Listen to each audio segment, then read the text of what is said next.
Bienvenue, chers amis et frères et sœurs, et à vous tous qui nous regardent. Bienvenue à notre émission et à votre émission aussi, Viens et vois. Pendant cette émission, nous parlons de la Bible, nous parlons de la parole de Dieu, nous parlons de Jésus-Christ, et nous croyons, nous sommes convaincus que le seul chemin qui mène à Dieu est le chemin de Jésus-Christ. Lui-même, il a dit, je suis le chemin, la vérité et la vie. Alors nous allons voir ce qu'il a dit avec l'assistance et l'aide de Meki et d'Assen. Bienvenue. Merci. Avec l'assistance de Dalila. Bienvenue Dalila. Merci. Et avec l'assistance de Dieu par le Saint-Esprit. Alors nous allons demander cette aide-là à Dieu. Seigneur Dieu,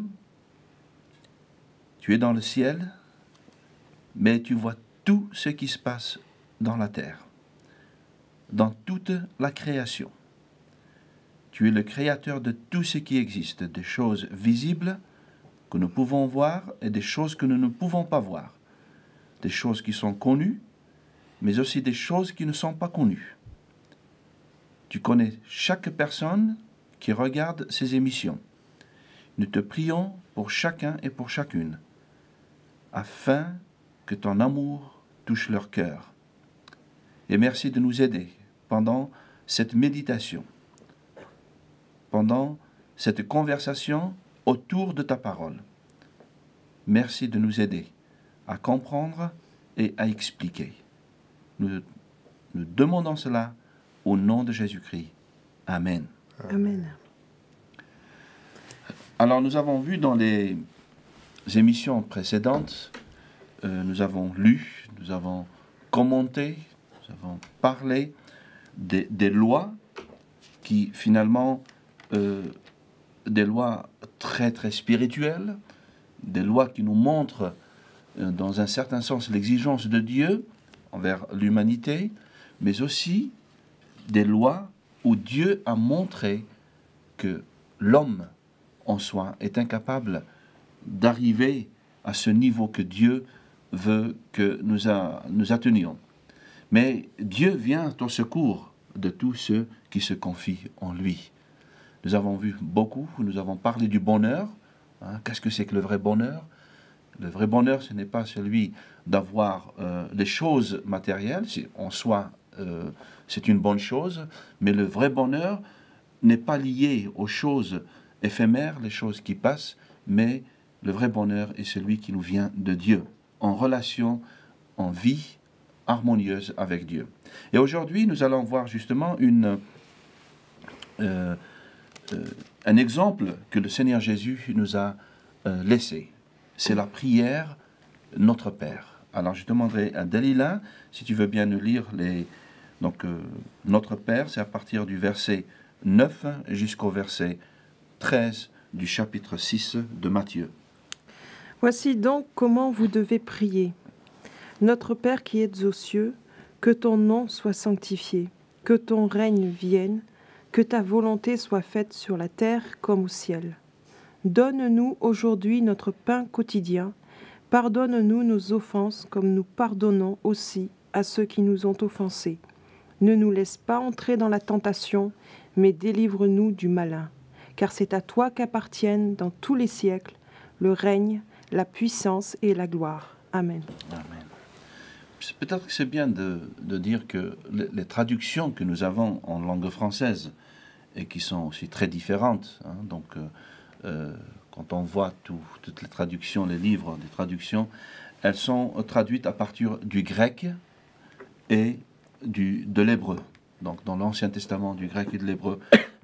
Donc si des amis qui regardent et qui ont une Bible et qui ont une autre traduction, ça ne veut pas dire que la Bible est falsifiée, mais le texte original est le même. Seulement, ceux qui ont traduit, donc quand on traduit Victor Hugo en langue arabe, ou quand on traduit, je ne sais pas, quelqu'un, un Algérien, un auteur algérien qui a écrit en arabe, et qu'on le traduit en langue française par différentes personnes, le sujet, le thème, je dirais, c'est le même, mais on peut traduire avec d'autres mots. Parce que je crois que la scène a une autre traduction que la nôtre. Ouais. Oui, et puis même le Notre Père, on aurait pu le continuer avec les versets 14 et 15 pour aller jusqu'au bout de cette prière. En effet, si vous pardonnez aux autres leurs fautes, votre Père céleste vous pardonnera aussi. Mais si vous ne pardonnez pas aux hommes, votre Père ne vous pardonnera pas non plus vos fautes. Aussi pour le Notre Père. Pour le Notre Père. Oui.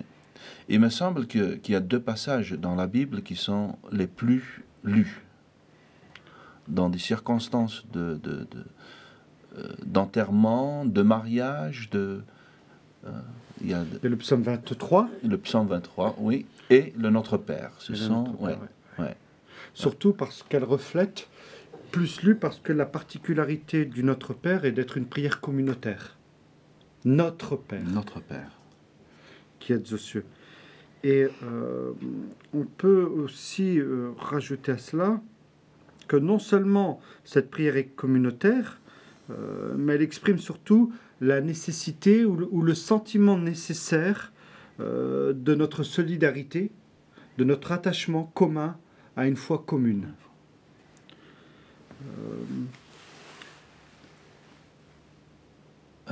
Bien.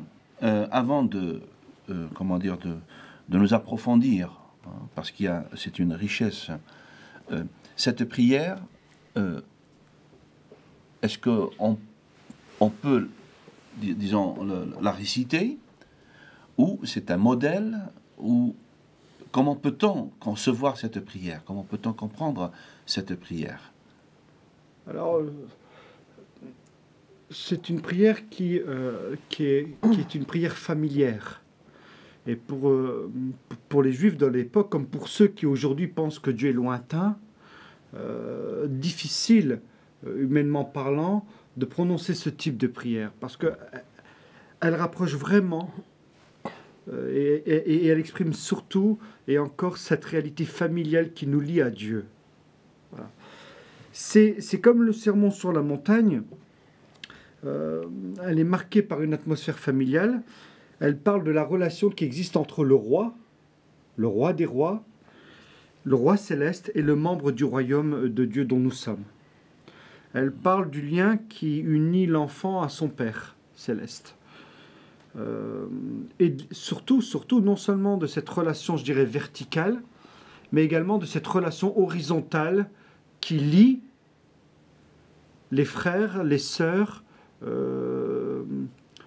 et qui partagent la même foi. Donc il y a à la fois cette verticalité dans la relation qu'a l'enfant de Dieu avec son Créateur et son Sauveur, et cette horizontalité, la relation qui nous unit les uns aux autres. Mais ce que la question est aussi, donc elle n'est pas perçue pour le monde chrétien, pour nous chrétiens qui prions, comme une récitation. Ce n'est pas une récitation, c'est plutôt un modèle. C'est un modèle, et comme le sermon sur la montagne, je dirais, c'est un projet de vie.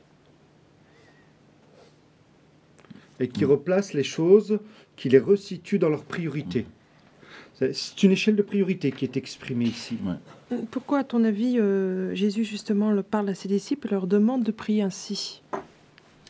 Alors, c'est aussi... Alors, le Notre Père, toujours, Jésus ramène à l'essentiel et aussi à une compréhension juste de Dieu, qu'il est un Père et qu'il aime aussi cette relation, comme cela vient d'être dit, la relation entre Dieu, le Créateur, et l'homme pécheur, pour qu'il est appelé à être son enfant et sa créature qui peut s'approcher de Dieu, qu'il y a une possibilité d'entrer dans sa présence.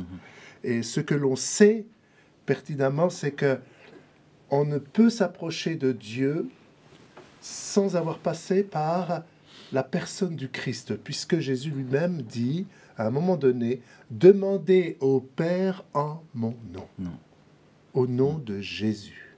Ouais. Alors, si vous voulez bien, nous allons voir les différentes parties. Hein. Il est écrit « Notre Père qui est aux cieux ». Notre Père oui. qui est aux cieux. Alors, donc c'est une direction. Notre Père qui es aux cieux. On s'adresse à lui. Et on sait qu'il est dans les cieux, mais qu'il est aussi dans le cœur de celui qu'il aime. Oui. Et c'est aussi la souveraineté de Voilà. Dieu. C'est rappelé. Oui. Est-ce qu'il n'y a pas le danger de rabaisser Dieu, en quelque sorte, Oui. à un niveau tout à fait, je dirais, bon, nous sommes ici trois, nous sommes des pères, et toi tu es mère, donc est-ce qu'il n'y a pas le danger, je dirais le danger peut-être des choses un petit peu qui seraient inacceptables, Oui, oui, de oui. rabaisser Dieu Tout à fait. tellement. Ouais. Oui, parce que cette prière réduit la distance entre Dieu le Créateur et sa créature. Et il faut bien comprendre que pour un juif de l'époque, au moment où Jésus institue cette prière communautaire à caractère familial, pour un juif de l'époque, c'est une manière inhabituelle car elle est justement jugée trop familière. Rappelez-vous que le juif n'osait même pas prononcer le nom de Dieu. Est-ce que les Juifs n'appelaient pas Dieu Père? Ne prononcez pas le nom déjà. Bon, le nom, mais est-ce que dans Pas à ma les anciens connaissance. écrits qui ont devancé... Pas à ma connaissance. Mais ce qu'il faut bien comprendre, c'est que dans le Notre Père, Jésus annonce déjà la réconciliation entre l'humanité et le Créateur. Ouais. Mais les Juifs ne connaissaient pas cette notion, de cette relation Cette- de Dieu comme Père. Cette relation familière était totalement inhabituelle. D'ailleurs, on retrouve un autre mot dans le Nouveau Testament qui est Abba, qui peut pas être traduit par papa, car peut-être trop infantile, mais et qui est un mot qui a été forgé, ce qu'on appelle un néologisme. Voilà. Un nouveau mot. Un Créé. nouveau mot. Ouais. Et en ce sens-là, notre Père, c'est révolutionnaire. Parce que pour les Juifs de l'époque, comme dans certaines religions aujourd'hui, Dieu est lointain. Il est inaccessible.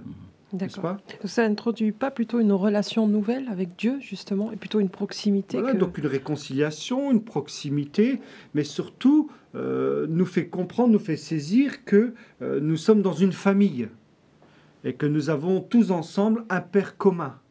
C'est ça. Alors, le verset nous dit que ton nom soit sanctifié. La sanctification, très souvent, quand on parle des saints, on pense à des gens qui sont parfaits. Mhm. Est-ce que c'est cette notion-là, donc, qu'est-ce que Alors, c'est que la sanctification? Pour déjà formuler cette prière, que ton nom soit sanctifié, je pense qu'il faut d'abord se regarder par rapport à ma prière. Si je prie que ton nom soit sanctifié, je dois aussi l'appliquer pour ma propre vie, pour que cela soit une prière efficace et vraie, ne soit pas quelque chose de mécanique. Je fais cette prière, je peux faire cette prière de façon mécanique sans me regarder moi-même. Mhm. Hein. Et il y a aussi, quand on parle du Père ou de Dieu, ce Créateur inaccessible, c'est aussi la vision, comme tu viens de le dire, cette vision étriquée, cette vision fausse qu'on peut aussi avoir de Dieu. Je peux avoir une paire de lunettes de couleur noire et mal percevoir ce Dieu créateur ou ce Père. Et c'est pourquoi il y a nécessité d'un changement intérieur de cœur pour formuler une prière qui soit juste et vraie. Une fois encore, donc je reviens sur une approche globale. Cette prière, ce Notre Père, c'est une paraphrase du discours du Sermon sur la montagne. C'est une reformulation. Et que ton nom soit sanctifié, c'est-à-dire que tous les hommes te rendent le culte qui t'est dû, ou que tous les hommes te rendent la gloire, te glorifient, et que la gloire de ta personne se manifeste. aussi, on peut préciser que pour le croyant, pour les fils du Père, n'est-ce pas?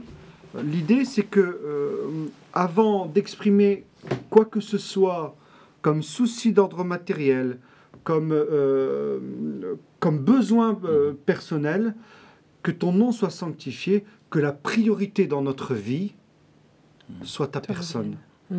Que la priorité dans notre vie soit ta personne et que l'ambition de notre vie soit que ton règne s'établisse sur la terre, avant tout.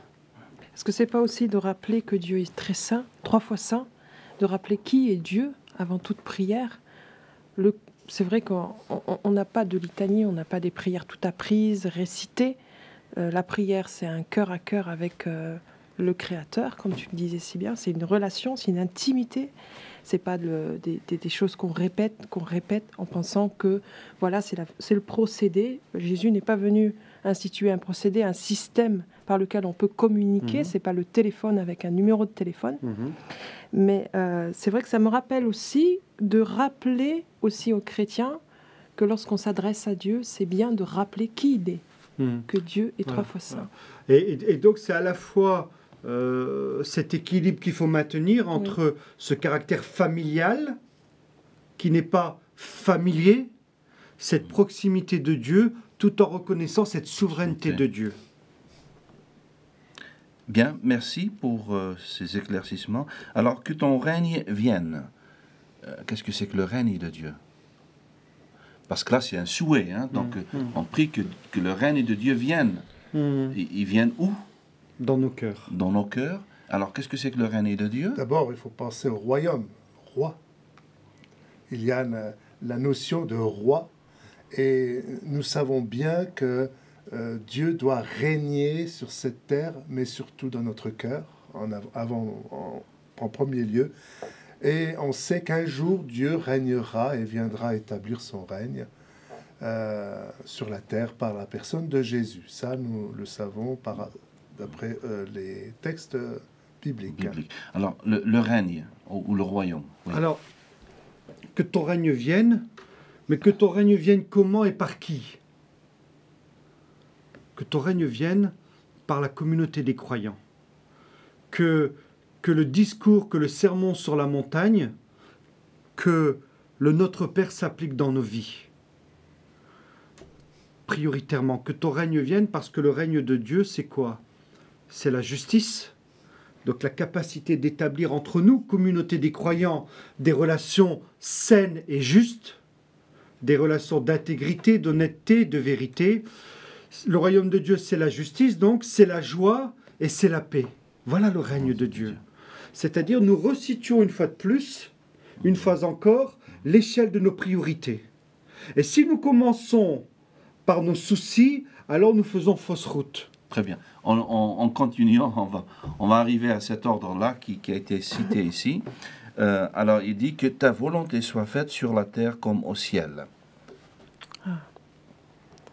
Alors, qu'est-ce que c'est que la volonté de Dieu? C'est justement une volonté qui veut dire nous-mêmes. Alors, si nous formulons cette prière, si c'est notre désir, parce que c'est notre aspiration que Dieu règne, ça commence déjà par nous. Je reviens à ça. Ça commence par nous, par chacun d'entre nous. Que ta volonté, et quelle est la volonté de Dieu? C'est qu'on mette ces ordonnances, ces lois, ces préceptes en pratique. Ce qu'il a dit dans sa parole. Et c'est là que commence son règne. De façon globale, c'est vrai que Dieu on désire que Dieu règne partout dans le monde. Mais comme on est conscient que dans ce monde, il y a encore des problèmes, nous attendons avec aspiration. Mais ce que l'on désire, nous, quand on prie de cette façon, que ta volonté se fasse, elle commence déjà par nous. Merci. Oui, c'est une prière, c'est une demande qui est faite à Dieu et qui lui dit la chose suivante: comme c'est déjà le cas au ciel, ce règne, comme c'est le cas déjà au ciel, que tous sur la terre que tous les hommes, toutes les femmes, de toute langue, de toute race, de toute tribu, de toute classe socio-professionnelle, les sages, les intelligents comme les ignorants, que tous aussi reconnaissent ta seigneurie et que ta volonté soit faite dans la vie de chacune et de chacun. Alors, et maintenant nous passons, parce que là, les trois, donc la sanctification au nom de Dieu, que le règne de Dieu vienne, que la volonté de Dieu se fasse, donc tout cela par rapport à Dieu. Et maintenant, on passe à donc la deuxième partie, donne-nous aujourd'hui notre pain quotidien. Après, pardonne-nous nos offenses. Alors, on continue avec le pain quotidien. Le pain quotidien. Ouais. Oui, c'est une fois encore l'affirmation que Dieu n'est pas déconnecté de nos réalités humaines et matérielles. Que la relation avec Dieu, c'est pas du mysticisme. C'est pas que du... Je veux dire, avec Dieu, tout est spirituel en fin de compte. Et parce que tout est spirituel, nous dépendons de Dieu pour tous les besoins. Pour tous nos besoins. Et c'est une manière de dire que même dans les besoins matériels, même dans le besoin de nourriture, nous dépendons de Dieu et nous attendons de Dieu qu'il nous bénisse dans ce sens. Et aussi, juste faire remarquer, c'est lui qui va nous enseigner la prière. C'est Jésus. Et comme il est conscient de nos besoins physiques, matériels et même spirituels, il va dire, donne-nous pour les besoins matériels, donne-nous. Donc il nous conduit que nous pouvons demander à Dieu. Que ce soit dans les petites choses comme dans les grandes choses, nous pouvons demander à Dieu. Et c'est aussi un encouragement à une vie simple. Parce que Dieu sait que bon nombre de croyants se sont tiédis, se sont refroidis par le désir de posséder et d'en avoir plus. Oui. Et par là, de focaliser toute leur énergie dans des choses qui sont éphémères, aléatoires et sans valeur. En d'autres termes, c'est dire Dieu se préoccupe et prend en charge nos besoins, à charge pour nous de vivre sa volonté dans notre vie. Dieu se préoccupe du nécessaire, de la subsistance nécessaire. C'est vrai que dans la parole de Dieu, il parle de chaque jour suffit sa peine. Et ça rappelle aussi cette... Donne-nous notre pain quotidien. On a un nécessaire chaque jour et Dieu s'en préoccupe. Et c'est vrai que l'homme, comme tu as dit, a une mentalité, et c'est vrai qu'on vit dans un monde de consommateurs, à amasser dans les greniers. Et Dieu nous appelle vraiment à regarder à l'essentiel, qui est notre communion avec le Seigneur et notre subsistance quotidienne, du jour après jour. Tout à fait. Alors, on continue, le temps passe et ne s'arrête pas. Pardonne-nous les offenses, comme nous pardonnons aussi à ceux qui nous ont offensés. Il parle d'un point très important pour que nous puissions rester en communion avec lui. Et le fait de pardonner, c'est le propre de Dieu, de pardonner, qu'il remet nos offenses. Et comme il le dit dans ce texte, pardonne-nous nos offenses comme nous pardonnons aussi, il nous engage à pardonner les autres. Si nous voulons que Dieu, donc en d'autres termes on dit, si vous voulez que Dieu vous pardonne, pardonnez aux autres. Et je pense qu'on se sentirait bien dans le monde dans lequel on vit, si tout le monde savait se pardonner. Mais là, on sait qu'on a affaire à un autre problème. Et c'est pourquoi que cette prière ne soit pas mécanique, mais qu'elle soit réellement vécue dans notre cœur, de pardonner celui-même qui nous a offensés. Si nous demandons nous-mêmes, pour notre propre compte, le pardon de nos fautes. Je vous propose qu'on revienne, nous avons encore un peu de temps, je vous propose qu'on revienne sur le pardon dans l'émission prochaine. Oui. Hein? Oui. Alors, on va continuer. Hein? Je voudrais oui. juste ajouter un mot, Kader, si tu veux bien, sans bien sûr développer la notion du pardon, puisqu'on le fera dans une émission prochaine. Mais l'idée, c'est l'idée de dette, et on le développera plus tard. Mais c'est aussi l'idée de dire que finalement, toute vie sociale dépend de la pratique du pardon. Ouais, merci. Alors, ne nous laisse pas entrer dans la tentation, mais délivre-nous du malin. Ici encore, Dieu connaît l'homme. Dieu nous connaît parfaitement. Et c'est une prière importante, nécessaire, de demander à Dieu de nous aider dans les moments de tentation. Un sujet qu'on a abordé précédemment, mais ça fait partie de notre lot de la vie quotidienne, qu'il s'y passe des moments d'épreuve. Donc, et que Dieu puisse nous aider à garder nos regards sur lui et rester confiants en lui face même aux tentations et qu'il nous en délivre avec son aide. Donc ça veut dire qu'un chrétien n'est pas, parce qu'il devient chrétien, délivré de la tentation. Alors justement pas. Et puis ce serait pur mensonge de dire que parce qu'on serait chrétien, on n'est plus tenté. Le problème n'est pas la tentation. Le problème est de céder à la tentation. Et le danger dans la tentation, parce que la tentation et l'épreuve sont le même terme en grec, peirasmos. Voilà. Mais dans toute tentation, comme dans toute épreuve, ou plus exactement, toute tentation comme toute épreuve comporte en elle une tentation à mal faire, à céder, à lâcher prise. Et c'est là où nous demandons à Dieu, bon, certes, il y a la tentation, mais garde-nous de faire voler tout en éclats, de faire tout valser, parce que la tentation serait trop forte, parce que la pression serait trop forte sur nous. Bien, merci. Alors, juste un petit mot sur... donc, c'est à toi qu'appartient dans tous les siècles le règne et la puissance et la gloire. En très court. Parce qu'on reviendra de toute façon. En toute finalité, jusqu'à la fin des temps, jusqu'à la fin du monde, Dieu régnera de toute façon. Dieu régnera. Et dans tous les siècles, le règne, la puissance et la gloire. De toute évidence, c'est lui le point final. Merci. Alors, c'est sur ces mots que nous allons terminer cette émission. Mais nous vous demandons de bien considérer cette prière, de ne pas la réciter d'une façon mécanique, d'une façon, je dirais, automate. Hein. On n'est pas des machines. Dieu nous a donné la pensée, Dieu nous a donné le cœur à bien considérer lorsque nous prononçons cette prière. Eh bien, que Dieu vous bénisse, que Dieu vous fasse du bien, que Dieu fasse régner, je dirais, fasse son règne, mettre son règne dans vos cœurs. Si vous voulez nous écrire, vous aurez sur l'écran toutes les données, l'adresse, email et puis le téléphone. N'hésitez pas à nous écrire et n'hésitez pas à nous donner vos points de vue. Merci et que Dieu vous bénisse et à la prochaine. Au revoir. Au revoir. Au revoir.